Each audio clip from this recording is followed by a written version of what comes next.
Portland, Oregon, at the time I got up there in 1937, there were 1,500 black people in that town of 300,000. There was very little discrimination in Portland because of the fact there were very few of us there. But as the war progressed and more blacks moved in, where I could go downtown and eat at any restaurant I wanted to, the more black people moved in, those restaurants started to segregate.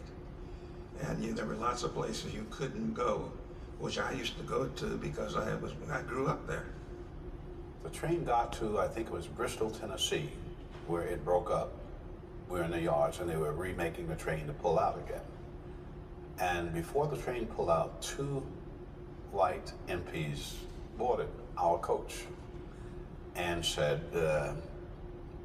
these Negroes have to go to the colored section of the train. We had a sign on the bus where it would separate the whites from the blacks. The whites would get in and they move the sign back. And because they run out of seats for the whites, but there would be empty seats for the black. And they keep moving back so you get to the point where all blacks didn't have no place to. Tuskegee Institute in Alabama has been graduating qualified flyers for some time.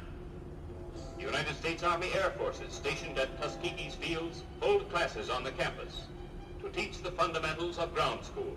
Beautiful place. You knew that this was what Booker T. Washington put together. You knew this is where George Washington Carver was. He was still there then. And so you had certain impressions. You still couldn't get a hot dog. You couldn't go to the movie. You could only go to certain movies, and then if you went to those movies, you had to sit way up in the balconies. We had some of our advanced pilots who were flying the P-40s.